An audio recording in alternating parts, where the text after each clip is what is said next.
하나님의 말씀 마태복음 5장 27절 28절입니다. 마태복음 5장 27절 28절.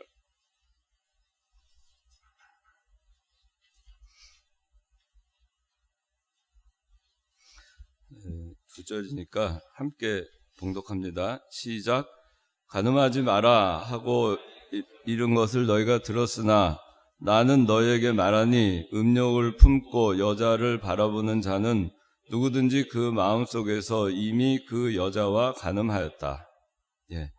오늘은 소리문답 70문에서 72문까지는 십계명 제7계명 간음하지 마라, 그리고 73에서 75문까지는 도적질하지 마라. 두 개인데 오늘 아마 7계명만 해야 될 것 같아요. 시간이 8계명까지 커버하기에는 안 될 것 같습니다. 자, 70문에서 72문까지 오늘 하겠습니다. 70문 제가 질문 읽고 여러분들은 답을 읽겠습니다. 70문 제7계명이 무엇입니까? 답 시작. 71문 제7계명이 명하는 것이 무엇입니까?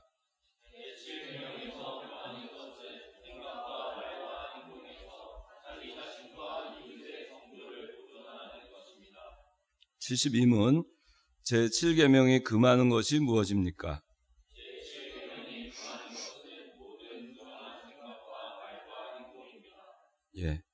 자, 70문 제7계명이 7계명이 무엇인가? 제7계명은 간음하지 말지니라 하신 것입니다. 우리 10계명의 1계명부터 4계명까지는 하나님에 대한 사랑이고, 그리고 5계명부터 10계명까지는 이웃에 대한 사랑입니다. 이웃에 대한 그 사랑에서 첫째는 부모를 공경하라는 것이었고, 둘째는 살인하지 마라는 것이었고, 이제 셋째는 간음하지 마라는 것입니다. 그 이웃 사랑에 대해서 세 번째가 간음하지 마라는 겁니다. 그 얘기는 간음은 이웃 사랑을 하지 않는 거죠. 이웃 사랑, 이웃을 내 이웃을 내 몸과 같이 사랑하라 라고 하셨는데, 그 이웃을 내 몸과 같이 사랑하는 거에 위배되는 것이 간음하는 것이기 때문입니다. 하나님을 사랑하는 데 있어서 영적으로 우리가 하나님 이외에 하나님께서 제1계명에 내 앞에 다른 신을 두지 마라 그렇게 말씀하셨는데, 그 얘기는 하나님 이외에는 영적으로 간음하지 마라 하는 겁니다. 우리가 영적으로는 하나님과 연합되어 있고, 그리고 육체적으로 볼 때는 우리가 이웃과 연합된 그런 생활을 하는 겁니다. 그런데 우리가 하나님과의 관계에 있어서 하나님을 우리가 사랑한다고 하면서 하나님 위에 다른 우상을 동시에 사랑한다. 그러면 그거는 우상을 섬기는 것이 되고, 그건 두 주인을 섬기는 것이 되고, 그리고 하나님과 세상을 짝하여 사랑하는 것이 되는 겁니다. 그것이 간음입니다. 마태복음 오늘 그 본문에는 간음하지 마라, 예수님께서 이제 더 나아가서 구약성서에서는 간음하지 마라라고 하는 거에 대해서 이 도덕법으로만 그 규정을 해서 육체적으로 간음하지 않는 것, 이웃에 대해서 이웃사랑의 실천의 일환으로 간음하지 마라라는 그 율법을 주었는데, 예수님께서 이제 오셔서 이 간음하지 마라라고 하는 그거에 대한 교훈을 이렇게 해석을 하신 겁니다. 간음하지 마라 하고 이른 것을 너희가 들었으나 나는 너에게 말하니 음욕을 품고 여자를 바라보는 자는 누구든지 그 마음속에서 이미 그 여자와 간음하였다. 그렇게 말씀하고 있습니다. 그 얘기는 뭐냐면은 외면적으로 외형적으로 드러나는 그러한 그 범죄에 그치지 아니하고 하나님께서 보시는 것은 우리 중심을 보시기 때문에 우리 마음이 어디를 향하고 있느냐, 그거를 보시는 겁니다. 마음이 음욕을 품고 여자를 바라보거나 또 음욕을 품고 남자를 바라보는 자는 서로 이성과의 관계 또 동성과의 관계 다 똑같은 겁니다. 요새는 동성연애도 있기 때문에. 그래서 음욕을 품고 그 이웃을 바라보는 자는 그 마음에 이미 그 이웃과 간음을 한 것이 되는 겁니다. 그래서 예수님께서 이 말씀하신 이 간음에 대한 그 정의는 우리가 육신적인 면에 있어서 우리가 그 외부적인 면뿐만 아니라 이 내면적인 것까지 예수님께서는 다루고 계십니다. 그리고 이제 영적인 부분에 있어서는 영적으로는 우리가 하나님과의 유일한 사랑의 관계에 있어야 되는데 하나님 이외에 다른 것들을 사랑하는 것은 영적인 간음이 되는 것입니다. 하나님께서는 질투하는 하나님이시기 때문에 그를 용납하지 못하신다고 했습니다. 그리고 이스라엘 백성들이 그 포로 그 나라가 멸망을 하고 그리고 포로 생활을 하게 된 그 요인 중에 하나도 이 간음의 죄, 우상을 숭배하는 것, 이것이 간음과 상당히 연관이 되어 있습니다. 그래서 그것 때문에도 하나님께서 이스라엘 백성들을 아시리아와 바빌로니아의 포로가 되게 하셔서 식민지 생활을 하게 하셨죠. 그래서 이 7계명 간음하지 마라라고 하는 거는 이웃에 대해서 간음하면 안 된다. 자기 이웃에 대해서 간음하면 안 된다. 그러니까 우리가 영적으로 하나님 이외에 아까 기도할 때도 우리가 주은 자매 기도할 때 좌로나 우로나 이렇게 치우치지 말라 그랬는데 하나님을 바라보는 데 있어서 하나님만을 바라보지 아니하고 한눈 파는 거죠. 좌로나 우로나 치우치고 딴 데 정신 팔려서 그렇게 하는 것이 영적으로 하나님만 바라봐야 되는데 간음을 하는 겁니다. 그 육신적으로도 볼 때 하나님께서 정해주신 그 자기와의 정상적인 그런 그 육체적으로 하나님께서 허락하신 그런 그 사이 이외에 그 한눈을 팔게 되면은 그건 다 간음으로 보는 겁니다. 그리고 거기에는 육신적으로 실질적인 어떤 간음에 더해서 정신적으로 내면적으로 그렇게 하는 것까지 하나님께서는 이거를 다 금하고 계신 겁니다. 그래서 음욕을 품고 뭐 여기 여자로 되어 있는 사람을 바라보는 자는 누구든지 그 마음속에서 이미 그 사람과 간음을 하는 겁니다. 그래서 교회 같은 데에서는 교회는 일단 우리 성도는 그리스도의 성전입니다. 거룩한 성전입니다. 성도는 거룩한 하나님의 백성들이고 그리고 우리 각 사람은 하나님의 성전이죠. 그 성전인데 성전이고 그 성전인 우리 각 개인들이 이렇게 예배당에 모여서 하나님께 예배를 드리는 그런 교회로 구성이 되어 있습니다. 하나님을 믿는 그런 백성들이 모여서 하나님께 예배를 드리는 그런 그 예배를 하는 그런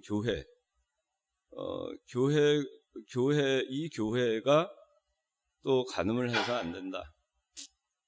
각 개인 하나님의 성도, 하나님의 성전인 성도가 육신적으로나 또 내면적으로나 영적으로 간음해서 안 되듯이 그 구성원들이 모여 있는 교회도 영적으로 간음해서 안 되고 또 그 다음에 교회에 그 육체적으로 교회가 그 외형적으로 더러워져서도 안 된다는 것을 말씀하고 있는 겁니다. 그래서 교회가 정조를 지키고 교회가 순전하고 정결하고 순결하고 그런 진리의 순수한 정체성을 계속해서 유지해 나가고 그렇게 하는 것이 굉장히 중요하다. 그걸 가르쳐 주고 계신 겁니다. 그래서 오늘날 그 교회가 많이 타락했다 이렇게 우리가 얘기하잖아요. 그 얘기는 다시 말해서 간음한다는 겁니다. 세상과 짝하고 간음하는 것입니다. 교회가 교회되지 아니하고 육신주의로 흘러가고 또 세속주의로 흘러가고 유브라데 강이 말라서 그 이방 나라와 이스라엘과의 경계가 허물어지고 경계가 어딘지 희미해져 가지고 세상과 교회와의 그 경계선이 거의 없어져서 결국에는 세상이 교회로 들어오고 교회는 세상과 혼합이 되고 그렇게 되다 보니까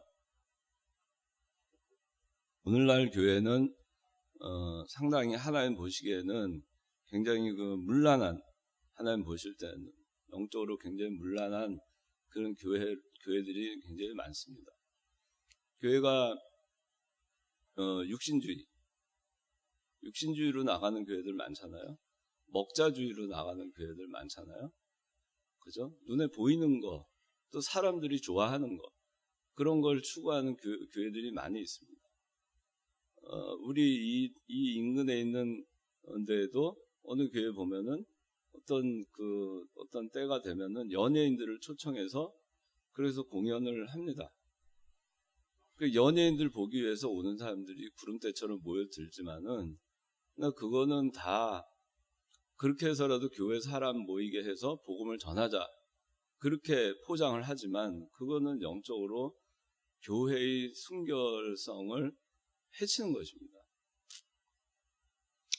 그래서 우리가 그 선을 분명하게 지켜야 되는 거죠. 교회가 교회의 선을 그 경계선을 뚜렷하게 아주 명확하게 그렇게 하지 아니하고 흐릿하게 해서 이래도 좋고 저래도 좋고 그렇게 하다 보면 진리는 혼탁해지고 교회는 부패해지고 타락하고 마는 것입니다. 그래서 오늘날 우리가 그런 현상을 많이 봅니다. 교회가 세상과 다를 바가 없고 또 심지어는 세상의 무리배들보다도 교회가 더 심각하게 이 어떤 일반적 사람들의 어떤 상식선보다도 더 떨어지게 이 교회의 모습이 비춰지는 것들을 우리가 볼 때 많이 안타깝습니다.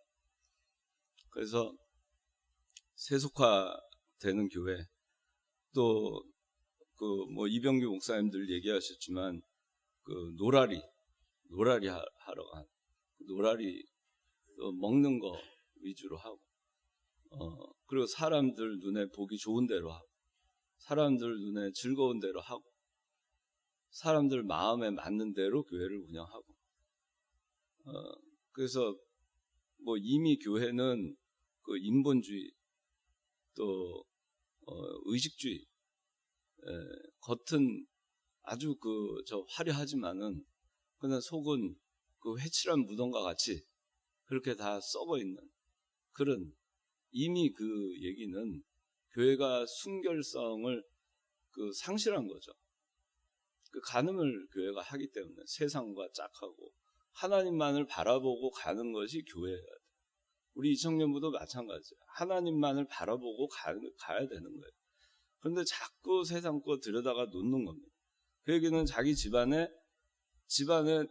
결혼을 했는데 여자가 딴 남자 계속 들여다 놓는 것 똑같고 결혼을 했는데 남자가 다른 여자들 계속 집안에 들이는 거하고 똑같은 거예요. 그렇게 하는 거를 우리가 상식선에서 도저히 받아들일 수 없잖아요. 그런데 교회에서는 그것을 태연하게 받아들이는 거예요. 하나님이 어떤 분이신데 우리가 인간과의 관계에서도 그거를 허용할 수가 없는데 하나님은 전능하신 하나님을 우리가 섬긴다고 하면서 그 하나님을 무시하고 자꾸 세상 그걸 자꾸 드리는 거죠. 세상을. 그게 다 교회가 타락하고 그 간음을 하고 있는 증거입니다. 이 이스라엘 백성들이 아까 그 아수르하고 바빌로니아에 멸망을 해서 식민지에 들어갈 때 그 가장 큰 죄가 뭐였냐면은 안식일을 지키지 아니한 거 있었어요. 그런데 또 하나 큰 게 뭐가 있었냐면은 우상 숭배가 있었어요. 우상 숭배. 이 사람들이 여호수아가 가나안을 모세로 인해서 애굽에서 나왔고, 그리고 광야 40년을 거친 다음에 잘 훈련돼서 요단강을 건너서 여리고부터 함락해서 가나안을 하나하나 가나안 땅을 점령해 나갑니다. 그렇게 하고 이제 사울이 왕이 되고, 그리고 다윗 때 통일왕국을 건설하고, 그리고 이제 그 다음에 솔로몬이 그 나라의 그 가장 그 강대한 그 나라를 세웠죠. 동방에 가장 강대하고 부강하고 큰 나라를 세웠는데, 그런데 그 이후에 여로보암하고 르호보암하고 분열이 돼서 르호보암 남유다, 그 다음에 그 여로보암이 이스라엘 나머지 10지파, 그렇게 해서 북과 남으로, 북이스라엘과 남유다로 분열이 됐잖아요. 그런데 그 분열이 돼서 그 다음부터 이 사람들은 타락하기 시작했어요. 북이스라엘의 10지파는 하나님을 버리고 자기네가 그 가나안 땅에 들어가서 살 때 거기에 있는 가나안 사람들이 섬기던 그 우상들을 그렇게 섬기기 좋아했어요. 근데 그 우상들이 우리가 성경의 구약성서에 보면 가장 많이 등장하는 우상의 이름이 뭐예요? 우상의 이름 아세라, 또 남자 우상 바알, 그거 있잖아요. 아세라가 여자 우상이고 바알이 남자 우상이에요. 근데 바알은 아세라라고 하는 여신의 수많은 자녀들 중에 하나입니다. 그 바알이에요. 남자 아들. 그 아세라로부터 나온 신이 한 30여 가지의 신이 있어요. 아세라가 그 신 중에 신이죠. 여신. 아세라가 30명을 낳았으니 자녀를 얼마나 많이, 우상을, 신을 30이나 낳았으니 얼마나 다산과 풍요, 그게 많았겠어요. 그래서 아세라는 당시 고대 근동 지방의 풍요와 다산의 신이었어요. 그리고 그 사람들은 다산이 굉장히 중요했어요. 목축이든 농경이든 이걸 위해서는, 부강한 나라를 위해서는 다산이 굉장히 국력에 중요했던 겁니다. 근데 그러다 보니까 하나님을 의지하지 아니하고 아세라와 바알을 섬기는 그 우상, 가나안 사람들의 그 우상을 섬기는 그 제의는 뭐냐면은, 그 제단이 있고 그 산당과 이런데 아세라상과 바알 신상들이 있고, 거기에는 그 산당에 그 창기들이 있었어요. 그 구약성서 보면 여러분들 잘 보면 남자 창기들도 있고 여자 창기들도 있었어요. 창기들이 뭐한 사람들이냐? 그 사람들이 제사를 지내는 장들은 아니었지만 제의를 지내는 그런 사람들이었어요. 제사를 집전하는 사람들이었습니다. 그 제사를 집전하는 방식은, 그거는 굉장히 문란한 그런 그런 것이 이 제사의 의식이었어요. 그래서 여러분들이 어떻게 무식하게 그때 당시에 사람들이 그럴 수 있는가? 근데 정말 그랬어요. 그러니까 그 성전이 아니죠. 그들의 제사 의식은 거기서 수많은 그런 어떤 아주 그 문란한 그런 행위를 통해서 그 제사 의식을 행하고, 그걸 통해서 풍요로움과 다산, 그거를 추구했던 겁니다. 그러니까 이 사람들이 가나안 땅에 들어가 가지고 그렇게 하나님을 섬기라고 하고 하나님만 바라보라 하는데 거기에 다 휩쓸리는 겁니다. 미혹을 받는 거예요. 좀 하다가 보면 또 어떻게 그렇게 쉽게 그 사람들이 미혹을 받는가. 근데 그랬어요. 그런 그 인간의 어떤 본능적인 그런 것과 그 다음에 그 다산에 대한 그 욕망과 국력에 대한 욕망과 이 모든 것이 혼합이 돼서 그렇게 그 행해진 게 가나안의 그 제사 의식이었습니다. 그러다 보니까 이들이 우상을 섬긴다 하는 것은 간음을 하는 겁니다. 성전에서 간음을 하는 거였어요. 그게 그 우상을 섬기는 제사 의식이었습니다. 그리고 이제 아주 그 성경에 보면 다른 그런 것들도 있죠. 자녀들을 잡아가지고 불 가운데 지나가게 한다든가, 산 자녀를 불 가운데로 지나가게 하는 거예요. 그게 제사 의식이에요. 그러니까 그렇게 미개했던 겁니다. 그러니 그들이 이 성경의 구약 성서에 우상을 섬기는 거는 간음이에요. 구약 성서의 그 가나안 땅에 들어가서 계속 우상을 섬기잖아요. 그거는 간음을 얘기하는 거예요. 성전에서 간음을 행하는 그런 의식을 하는 거예요. 그래서 이 사람들이 그런 거에 대해서 굉장히 불명확했습니다. 근데 이 또 간음을 하지 말라고 하는 거는 이스라엘 백성들이 12지파로 나눠져 있잖아요. 12지파가 나눠져 있고 땅과 구역이 다 나뉘어져 있어요. 그리고 자기 그 계대는 그대로 이어가게 돼 있습니다. 그런데 이쪽 지파 저쪽 지파 막 섞여가지고 그렇게 해가지고 만약에 그 간음을 하게 되면은 그렇게 되면은 도대체 이 사람이 누구의 계통인지를 정확하게 알 수가 없는 거예요. 그래서 각 지파의 순수한 계보, 순수성을 계속 이어나갈 수 없기 때문에 이 부분에 대해서 하나님의 말씀을 지키기 위해서는 이 부분에 대해서는 더욱더 철저해야만 했던 겁니다. 이거를 우리가 이런 배경을 알고 이 간음하지 말지니라 하는 이 말씀이 나온 배경을 우리가 이해를 할 필요가 있습니다. 그리고 또 이 간음을 통해 가지고 다른 지파의 후손이 퍼지게 된 네 지파인데 사실은 다른 지파의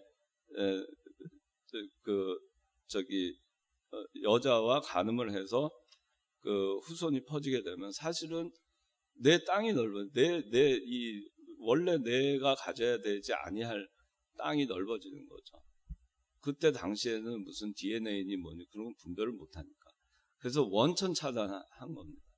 그만큼 순결하게 해야 그 계통이 바로 이어져 내려올 수 있다는 거예요. 아주 애당초부터 이걸 명확하게 끊어야만이 이걸 어느 정도 허용해주고 이건 그게 안 된다는 겁니다. 그러니까 하나님의 나라를 우리가 계속해서 계통을 이어가고 또 진리의 순수성을 이어가고 교회의 순수성을 이어가고 우리 성도 각 개개인의 순수성을 이어가려면은 이 육신적인 면에서의 이 간음, 그 다음에 내적인 간음, 그 다음에 영적인 간음, 이 부분에 대해서는 명확하게 선을 긋고 여러분들 생활하셔야 돼요. 이게 다 뭐냐면 우상과 관련이 있다고 생각을 해야 돼요. 간음과 우상은 같은 맥락에서 항상 생각을 해야 됩니다. 71문에 보니까 답이 7계명이 명하는 게 생각과 말과 행동에서 자기 자신과 이웃의 정조를 보존하라는 거죠. 보존하라는 겁니다. 그러니까 이웃을 내 몸과 같이 사랑하라 그랬는데 이웃을 내 몸과 같이 사랑하라 한 것은 뭐냐면 자기 자신, 이웃의 정조, 사랑하면 보존해 주겠죠. 사랑하지 않으면 보존하지 않는 거죠. 무참하게 짓밟고 무시하는 거죠. 존중하지 않으면. 사랑하지 않기 때문에 이러한 일이 발생하는 겁니다. 자기 자신에 대해서도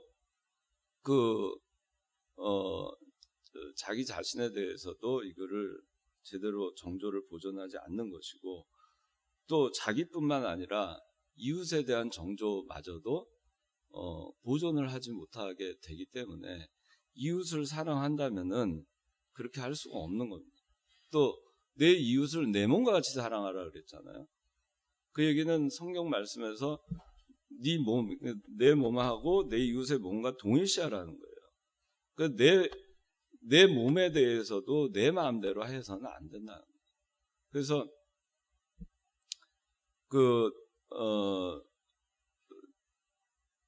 성경에 보면은 이에는 이, 눈에는 눈, 모세 율법에 그런 게 있잖아요. 굉장히 잔인하고 냉혹한 그런 거 같잖아요.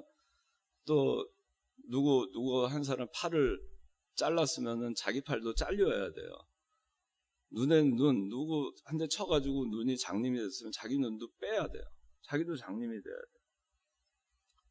그게 모세 율법이었어요. 그 얘기는 뭐냐면은 그렇게 잔인하게 처벌해라 라는 거 이전에 그만큼 내 이웃의 생명을 소중하게 여겨라 하는 거예요.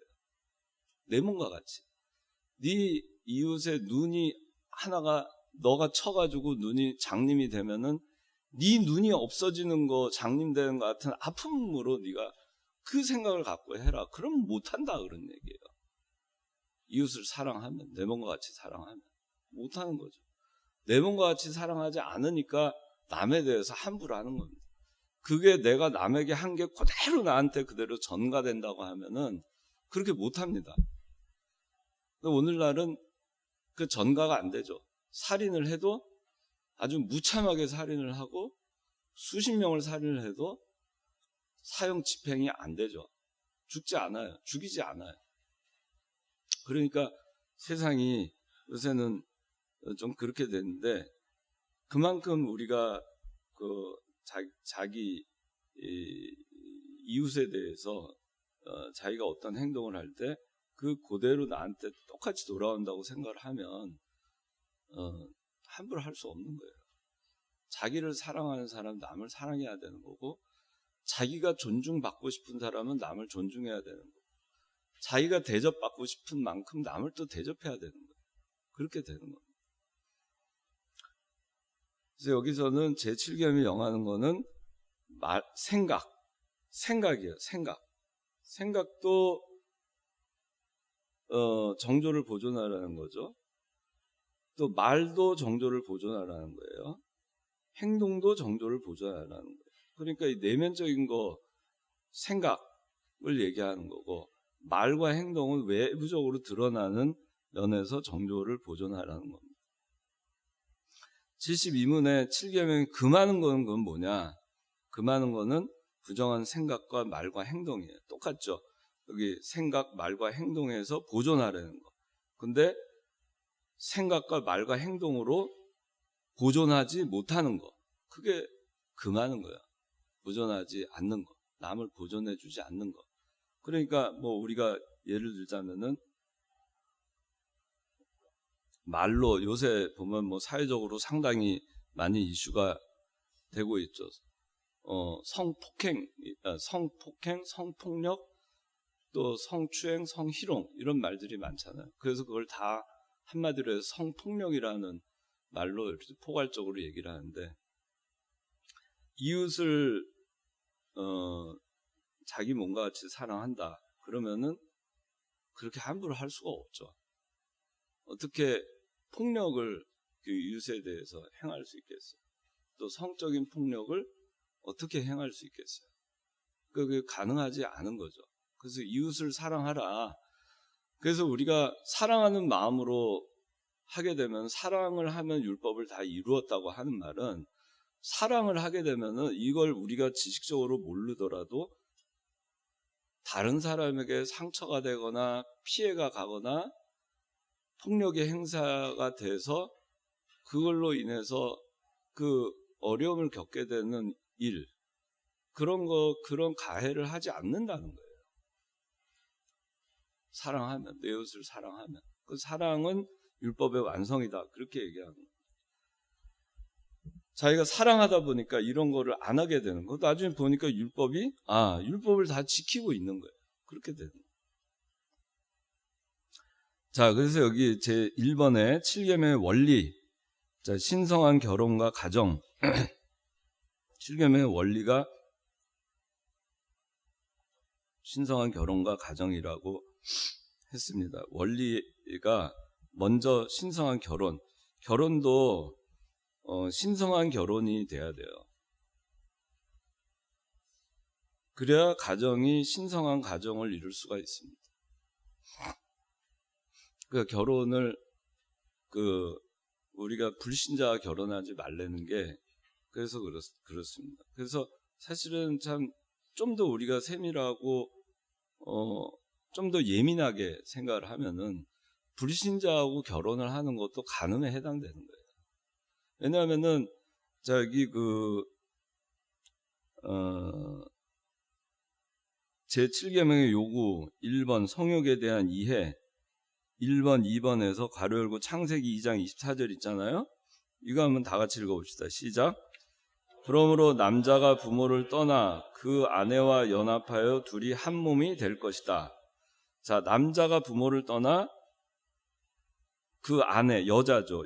여자와 연합해서 둘이 한 몸이 되는 거예요.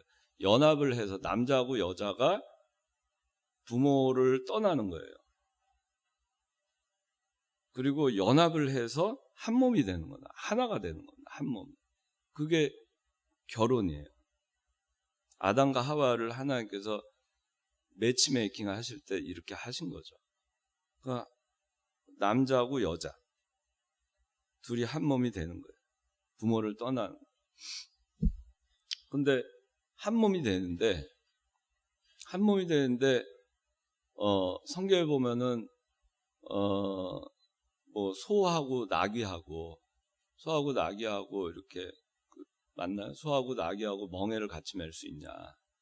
그렇죠? 그러면은 이게 같이 멍에를 메고 가다 보면 이게 엉뚱한 데로 가는 거죠. 밸런스가 맞지 않으니까. 소하고 나귀하고 결혼할 수 있는가? 안 되잖아요.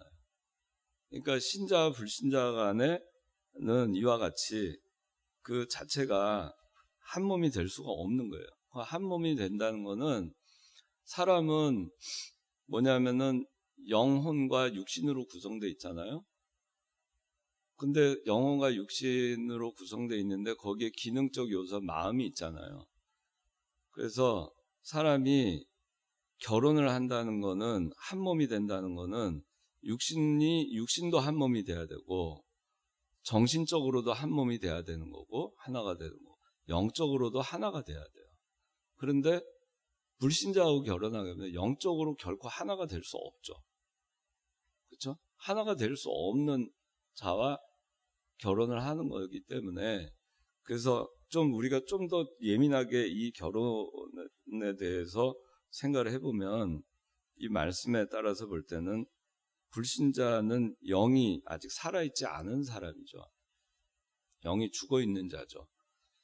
근데 그 결혼한다면 그냥 육체와 하나가 되는 거 이상 누릴 수가 없죠.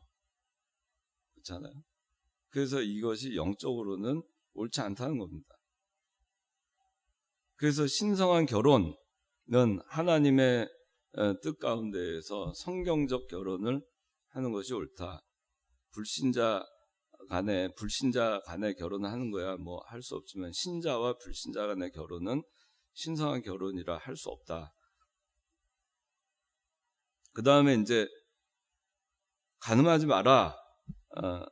출애굽기 20장 14절에 이거는 하나님이 정해주신 질서, 그러니까 결혼이라고 하는 질서가 있잖아요. 그 이외에 다른 방식의 그 관계는 허락하지 않는다는 걸 말하는 겁니다. 그 다음에 아까 얘기했지만은 우리는 성도이고 거룩한 성전입니다. 그 그리스도의 신부입니다. 영적으로 보면. 그렇기 때문에 항상 우리가 정조와 순결을 지켜야 될 것을 요구하고 있는 겁니다. 간음하지 말라는 겁니다.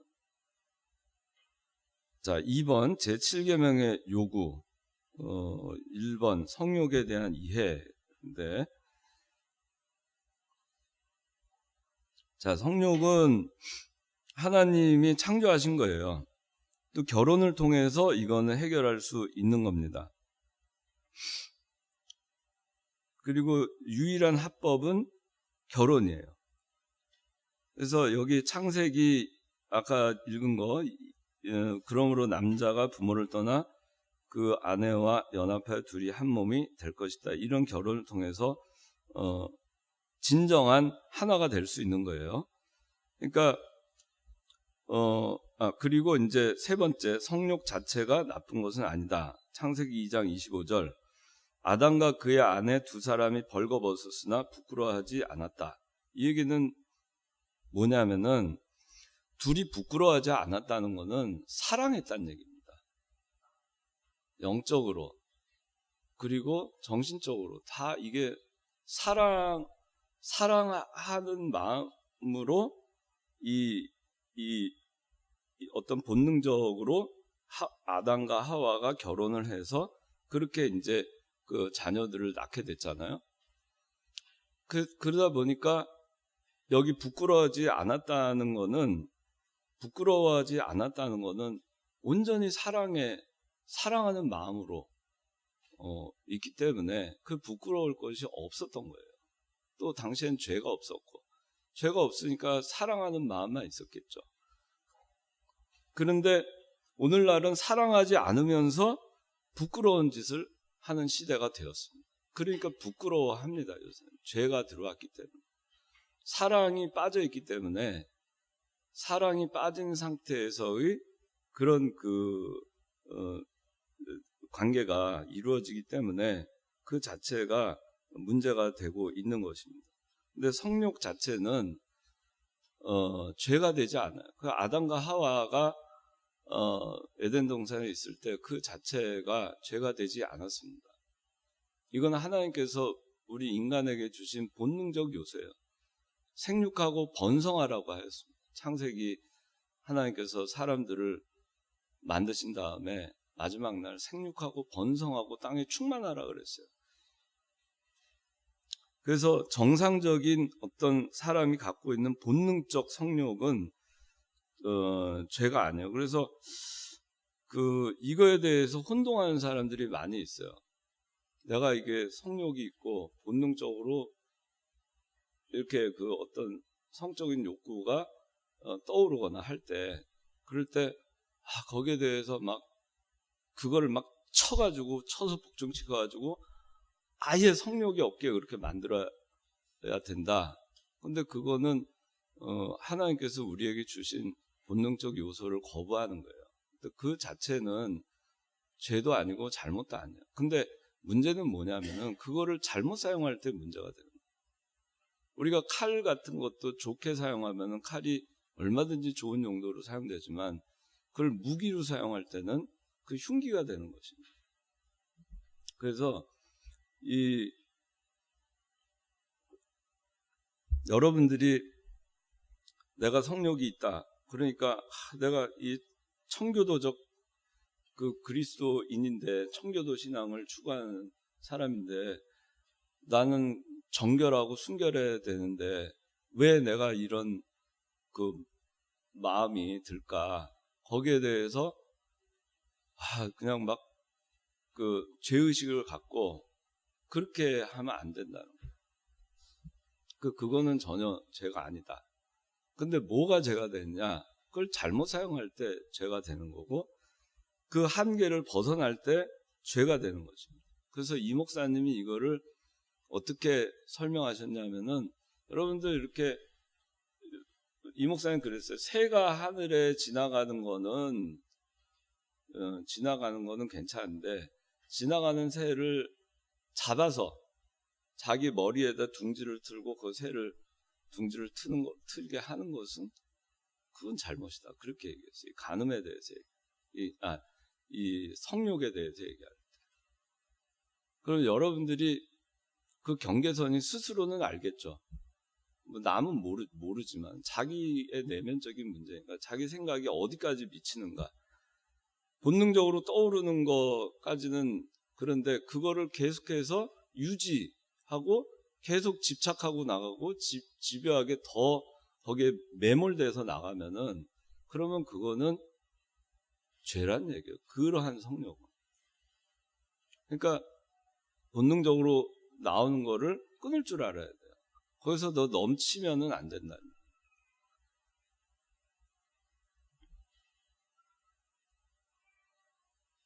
그리고 이 성욕을 보면은 이게 이제 그래서 제가 이거 여러분들이 이 부분에 대해서 제대로 알아야 될 것 같아요. 이거에 대해서 죄의식을 여러분들이 잘못하면은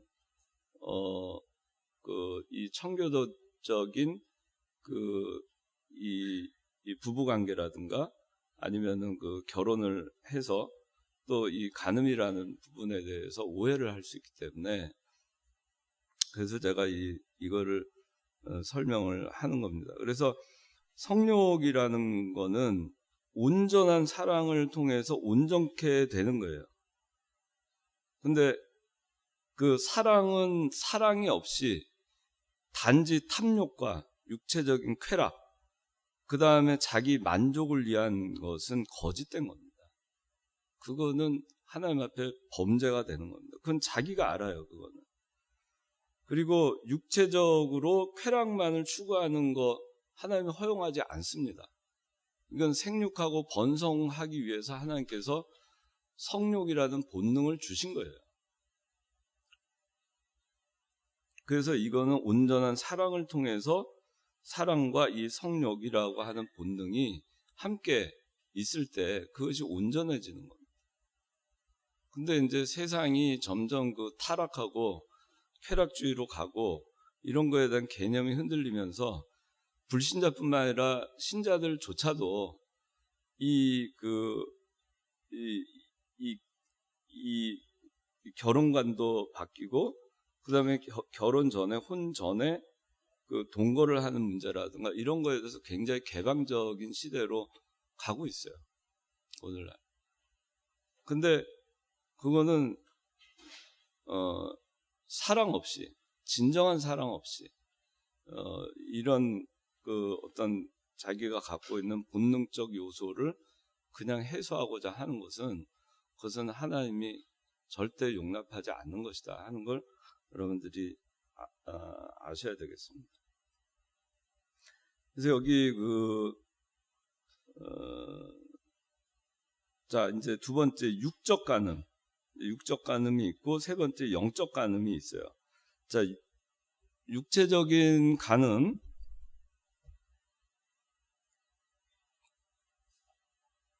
자, 간음이라고 하는 거는 아까 설명을 했어요. 근데 직접적인 간음, 이게 육체적인 간음에 해당하는 것을 얘기하는 거. 직접적인 간음은 우리 육신이 저지르는 죄를 얘기하는 거고, 간접적인 간음은 내면적으로 죄를 짓는 것을 얘기하는 겁니다. 그래서 직접적인 간음에 대해서 얘기하고, 간접적인 간음은 아까 제가 이제 설명을 했는데, 직접적인 간음에 해당하는 게 여기 지금 성폭행에 대한 게 나왔어요. 신명기 22장 29절. 그 다음에 간통, 또 수간은 짐승수를 얘기하는, 짐승과 행음하는 거. 구약시대에는 짐승과 행음하는 제사 의식도 많이 있었어요. 그 가나안 지방에. 이게 공식적인 제사 의식 과정에 들어가 있었던 겁니다. 그러니까 이 사람들이 짐승과 행음하는 것이 크게 죄라는 인식을 갖지 못했어요. 당시에 그 가나안에 살던 그 이방 사람들, 이스라엘 사람들은 당연히 하나님이 하지 말라고 했는데, 그 가나안 사람들은 그 짐승들 중에 새끼를 많이 낳는 짐승들 한 번에, 그러면 그런 짐승들과 수간을 함을 통해서 다산이라고 하는 그들의 어떤 종교적인 그런 신앙관을 관철시키려고 했던 거죠. 그런데 여기 보면은 제가 여기는 없는데 소아성애 문제가 있죠. 동성애, 그 다음에 결혼하기 전에 이 관계를 갖는 것. 그 다음에 또 여긴 써있지 않지만은 동거하는 거, 혼전 동거.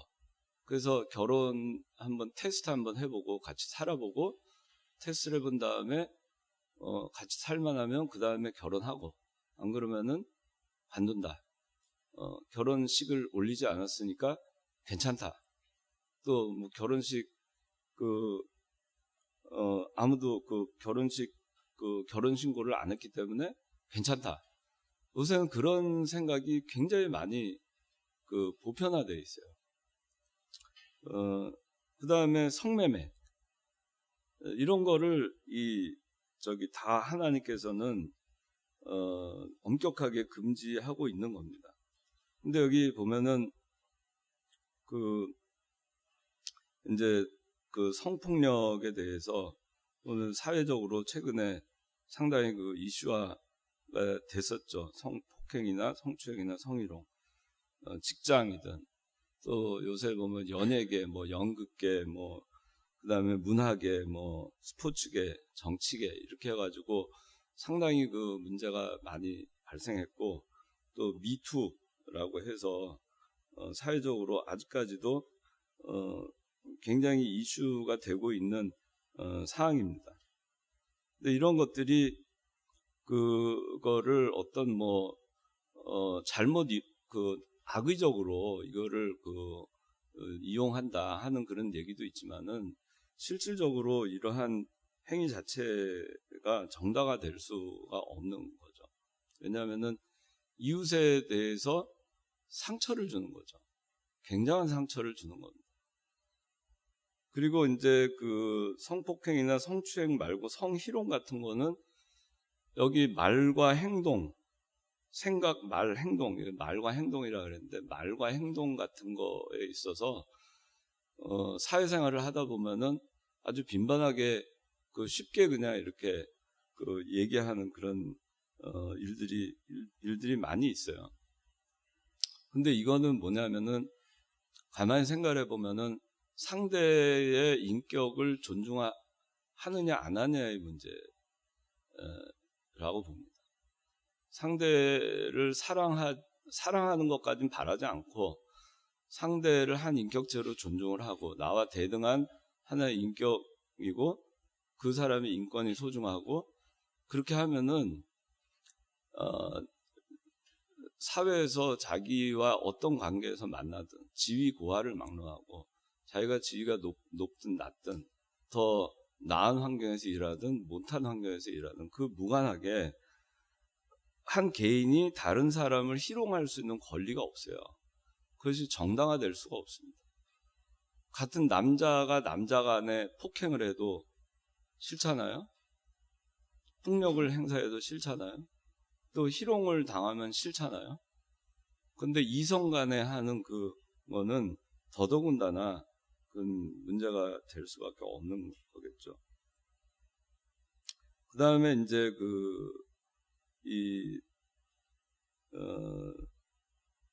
성매매 관련해서 보면은 요새 이제 자발적 성매매냐 강제적인 성매매냐, 그래서 이런 거에 대해서도 지금 사회적으로 최근에 많이 이슈화가 되고 있어요. 그래서 성매매 여성들을 구출을 해서 그 사람들이 인권이 굉장히 말살된 상황에서 어쩔 수 없이 부득이하게 성매매를 하고 있는, 강제적 성매매에 해당된 사람들에 대해서 지원하는 프로그램을 정부에서 마련한다든가 이런 걸 하는데, 우리가 기독교인들은 이런 데서부터 일단 당연히 멀리해야 되지만은 이러한 부분에 대해서는 관심을 우리가 가질 필요가 있어요. 그래서 피해를 당하는 그런 사람들에 대해서는 우리가 좀 관심을 갖고 또 사회적으로도 지원할 수 있도록 해줘야 된다 하는 그런 부분들이 있습니다.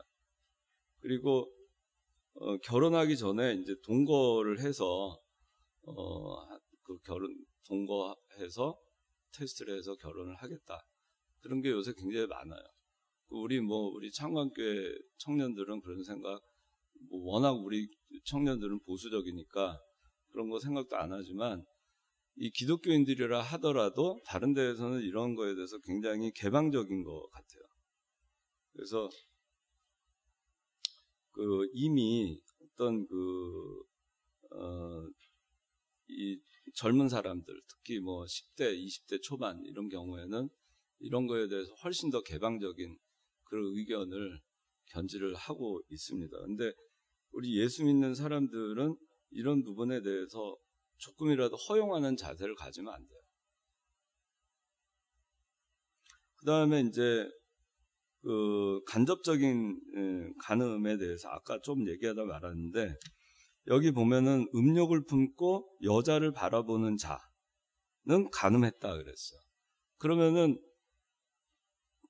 자, 음욕을 품고 여자를 그냥 사람으로 바꾸겠어요. 요새는 동성연애도 있고 소아성애도 있고 뭐 별 하여간 그런 게 많기 때문에, 그러면은 음욕을 품고 사람을 바라봐요. 그러면은 그 바라보는 데에서 자기는 알겠죠. 상대는 모른다 하더라도 또 알게 되는 경우는 그거는 이제 상대가 성적인 수치심을 겪고 그렇게 할 경우는 알게 될 수 있는데, 모르는 경우도 있을 수 있죠. 근데 그냥 사람을 바라본다고 해서 그게 죄가 되는 건 아니에요. 남자가 자기 좋아하는 이성을 바라보고 결혼하기 전에도 좋아하니까 볼 거 아니겠어요? 그렇죠? 누구 있지? 아, 지용이. 결혼하기 전에 지연이 보면 좋았어? 그렇죠? 좋았죠? 지연이 보면. 그런데 그게 죄라고 할 수 있어요? 근데 만약에 지연이 말고 딴 여자를 그냥 봤어요. 그거 죄예요, 아니야? 어? 지연아, 그거 딴 여자 보겠다는데? 딴 여자를 본다고 해서 그게 죄가 되는 게 아니야. 우리 사람은 서로 보고 사는 거예요. 이웃 간에. 이 세상에 남자와 여자 대결 구도로 가는 것도 아니고 같이 공존하는 사회인데, 근데 그 이성이든 동성이든 음욕을 품고 보는 거예요. 그게 잘못된 거예요. 이 말이 굉장히 중요한 말이에요. 자,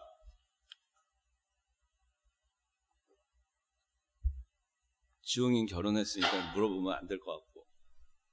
자, 제가 얘기를 해볼게요. 어떤 여자를 봤어요. 봤는데 음욕이 생겼어요. 휘순이한테 물어볼까?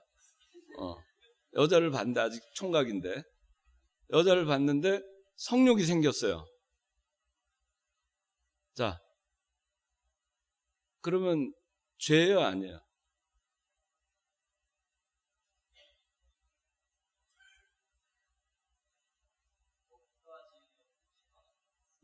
그건 본능적인 거니까. 근데 이제 성욕이 생겼는데 그 다음에 그 본 여자를 계속 생각을 해요. 그러면 죄예요, 아니에요? 아니, 그러면 내가 이거 오늘 공개적인 자리에서, 그런데 음욕을 품고 이제 여자를 봤는데 성욕이 생겼어요. 근데 그 다음에 그게 음욕으로 전환이 되기까지 그걸 갖고 있는 거예요. 계속 그 여자를 생각하는 거예요. 예? 그러면 잘못이에요, 아니에요? 그럼 그 순간에 어떻게 해야 돼요? 카트하면 되죠, 그죠? 피하면 돼요, 그죠? 자, 그러니까 거기까지는 괜찮은 거를 얘기하는 거예요. 근데 그 다음에 음욕이 생겼어요. 이순아, 음욕이 생겼어요. 그래서 그 여자를 다시 또 봤어요. 그럼 죄예요, 아니에요? 그게 여기서 말하는 게 그거예요. 그러니까 제가 왜 이거를 이렇게 구체적으로 얘기를 하냐면, 여러분들이 여기에 대해서 제일 사실 가르치기도 어렵고 말하기도 꺼려하고, 그 구체적으로는 도대체 죄의식도 이렇게 이것 때문에 많이 혼돈을 겪고 하기 때문에 제가 이걸 얘기를 해주는 거예요. 왜냐하면은 여기 성경에 보면 예수님께서 분명히 말씀하신 거는 나는 너희에게 말하니 음욕을 품고 여자를 바라보는 자라고 했지, 나는 너희에게 말하니 여자를 바라보고 음욕을 품는 자라고 얘기한 게 아니라는 거예요. 그러면은 여자를 바라보고 음욕을 품는 건 괜찮이 아니라는 거죠. 그것도 잘못된 거죠. 본능적인 성욕까지는 괜찮은데 너에게 말하니 음욕을 품고 여자를 바라본다는 것은 이미 이 본능적인 선을 넘어서 음욕을 품고 난 다음에 그래서 다시 보는 거예요. 그렇죠? 희순아, 헷갈려요? 네. 그래서 그런 거는 이미 그 마음으로 간음을 했다는 걸 얘기하는 거예요. 그러니까 그거는 자기만이 알아요. 누가 알겠어요? 그 하나님이 아시는 거죠. 그러니까 자기가 그 부분을 잘 컨트롤을 해야 된다라는.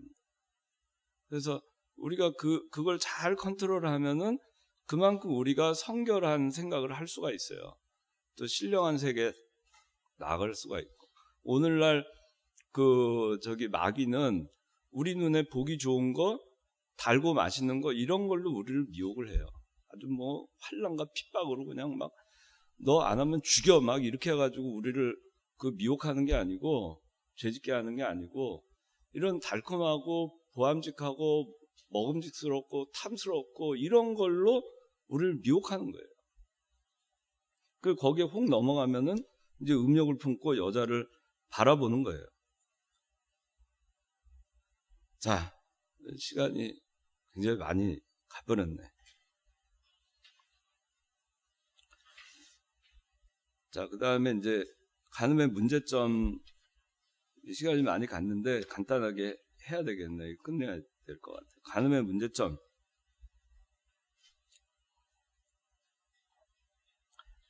자, 인류 타락의 주된 원인이 된다. 그랬어요. 자, 여기 밑에 보면 가정을 파괴한다. 성적 부도덕은 깨어진 가정, 부모 없는 고아, 낙태의 살인, 성적 질병, 사회를 파멸한다. 노아, 소돔 고모라 시대에 시집가고 장가갔다는 것과 같은 거예요. 이건 노아 시대나 소돔 고모라 시대에 시집가고 장가갔다는 거는 정상적인 시집과 장가를 얘기하는 게 아니죠. 매일 시집가고 장가가는 걸 얘기하는 겁니다. 여기 교회 앞에 보면 매일 시집가고 장가가는 사람들 많잖아요. 그렇죠? 우리 창원교회 주변이 소돔 고모라 골목이죠?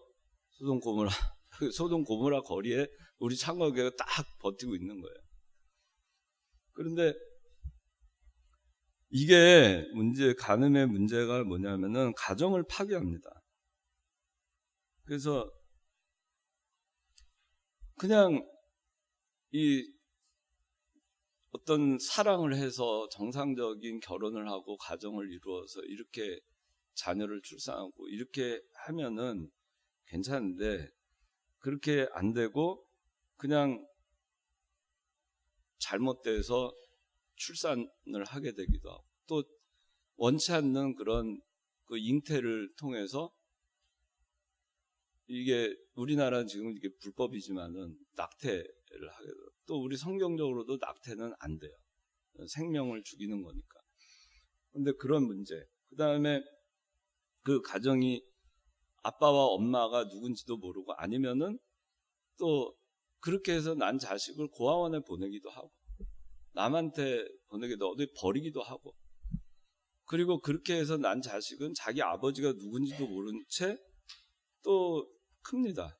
아주 불우한 환경에서. 그러면은 그 아이가 갖게 되는 그 정서적인 충격은 이루 말할 수가 없어요. 그러다 보면은 그러한 사람들이 반사회적인 인격이 형성이 됩니다. 그래서 아마 여러분들 중고등학교 다닐 때 유영철이라고 기억나죠? 한 20명, 여기 아현동 노고산동 거기서 교회 건너편 그쪽 어디에 거기서 11명인가의 여성을 죽였어요. 아주 잔혹하게. 아무 자기하고 어떤 원한 관계도 없는. 근데 그 사람이 그래서 그 사이코패스라고 해서 그렇게 우리가 알게 됐는데, 감정이 완전히 죽어 있는 상태, 그 인격 장애를 갖는 거죠. 그 사회, 그런 사람들이 우리가 사랑을 해서 결혼을 하고 그렇게 해서 자녀를 낳아서, 그래서 그 자녀를 사랑으로 잘 키우고 그렇게 할 때 온전한 가정에서 그 아이가 자라나면서 그렇게 성장된 아이들이 또 사회 구성원이 되고, 그 상처를 덜 받고 아이들이 성장해서 그런 사람들이 사회 구성원이 돼서 그렇게 될 때 사회가 좀 더 나은 쪽으로 갈 텐데, 그 반대 방향으로 가게 되는 거예요. 이혼하고 가정이 파멸하고 미혼모 출산, 고아, 버려지는 아이들, 그런 또 그 여성들로 하여금 낙태를 하게 하는 그런 문제. 그래서 원치 않는 임신과 원치 않는 살인을 또 하게 되고, 그걸로 인해서 또 상당한 그 트라우마를 안고 살아가는, 그게 굉장히 큰 사회적 손실입니다. 그래서 그런 것들을 무책임하게 이렇게 해서는 안 된다. 그래서 사랑하지 아니야. 어떤 육신의 욕망을 위해서 이렇게 하나님께서 허용하지 않은 그 결혼 이외에 이렇게 하는 거는 하나님께서 허락하지 않는다 하는 겁니다. 그리고 이거는 동성연애도 마찬가지예요. 동성연애도 이거는 뭐 이 간음 이상의 것이죠. 그 이상 잘못된 것입니다. 그래서 7계명의 경고 3번에 금욕주의는 잘못된 거예요. 하나님은 금욕주의를 얘기하지 않아요. 이 금욕주의가 청교도주의를 잘못 이해해가지고 금욕으로 나가야 되는. 그래서 결혼을 했는데, 결혼을 해도 금욕주의로 나가는 겁니다. 그럼 뭐하러 결혼을 해요? 그러니까 결혼을 했으면은 그 사랑을 잘, 그 본능과 잘 연결을 해서 아름다운 가정을 만들어야 됩니다. 생육하고 번성하라 했습니다. 그러니까 하나는 금욕주의를 얘기하시지 않았다는 걸 여러분들이 아셔야 돼요. 근데 어떤 다른 자기 어떤 사유나 어떤 그 이유에 의해서 자녀가 없는 경우, 그거는 어쩔 수가 없어요. 그거에 대해서 또 누가 뭐라고 할 것도 없어요. 그러나 그건 본인이 아는 본인의 문제, 본인의 신앙에 관련된 거고. 그러나 자기가 금욕주의자가 돼서는 안 되는 건 비성경적이라는. 독신주의도 비성경주의적인 거예요. 그러면은 여기에 대해서 약간 혼란이 있을 수 있는데, 독신주의하고 독신으로 사는 거하고는 달라요. 독신주의는 나는 애당초부터 나는 결혼 안 하고 독신으로 살 거야. 이게 독신주의예요. 그런데 하나님께서 그 맞는 짝이 있는 사람이 있고 없는 사람도 있고 또 때가 늦어지는 사람도 있고, 그러다 보니까 아직 독신인 사람도 있어요. 또 독신으로 살게 되는 사람도 있어요. 그럼 그 독신으로 살게 되는 사람이 죄냐? 그건 아니라는 거예요. 그런데 애시당초 나는 결혼 안 하고 독신으로 살 거야, 그렇게 하는 데는 특별한 은사가 있지 않고서는 그렇게 하는 거는 성경에서 가르치는 거는 아니다라는 거예요. 그래서 하나님께 헌신하기 위해서 자기가 평생 독신으로 살겠다, 그렇게 하는 거 서원하고 하는 건 나시린처럼, 그건 그럴 수 있죠. 근데 그것도 저것도 아니고 나는 요새 남혐이고, 그 다음에 또 어떤 이유가 있어서 성경적인 어떤 그 신앙적 이유도 아니고 난 결혼하지 않겠다, 독신으로 살겠다, 그거는 7계명에서 경고하고 있다는 것입니다. 그 대부분의 사람들에게는 비성경적이다. 자, 7계명의 적용에서 다 보고 이제 3번에 간음의 유혹을 작은 것에서부터 물리치기를 힘써야 됩니다. 그래서 옛날에 제가 클 때는 그 유튜브라든가 SNS, 컴퓨터 이런 게 없었어요. 없는 시대니까 옛날에는 책 있잖아요. 잡지.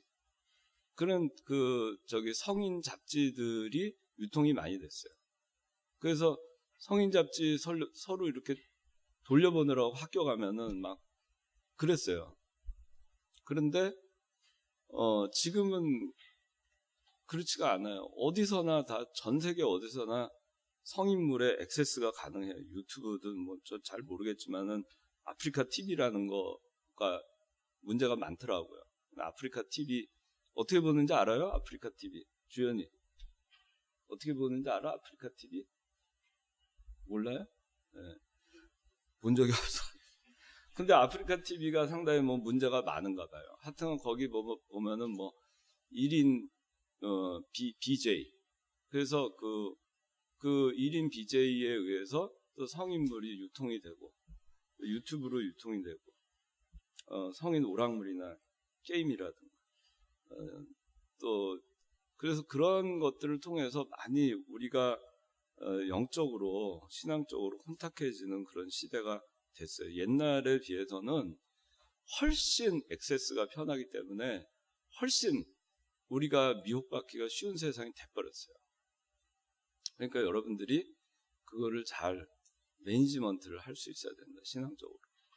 그래서 이 성경에서 그 요셉처럼 유혹을 잘 이기려면 일단은 액세스를 안 하는 게 좋아요. 피하고 그 다음에 그 부도덕한 그런 그 성도덕 가치를 완전히 거부하고 기도로 무장해야 되겠습니다. 시간이 굉장히 많이 흘러갔는데 하여튼간 여러분들 앞으로는 이런 문제에 대해서 개념을 정확하게 알고 불필요한 죄의식은 갖지 말고 그리고 우리가 또 분명하게 하나님께서 가르쳐 주신 교훈대로 그렇게 정결하게 그렇게 자기 자신과 교회 또 영적인 부분에서 잘 지켜나가야 되겠다 하는 겁니다. 혹시 질문 있어요? 없죠? 자 그러면 주기도문하고 마치도록 하겠습니다.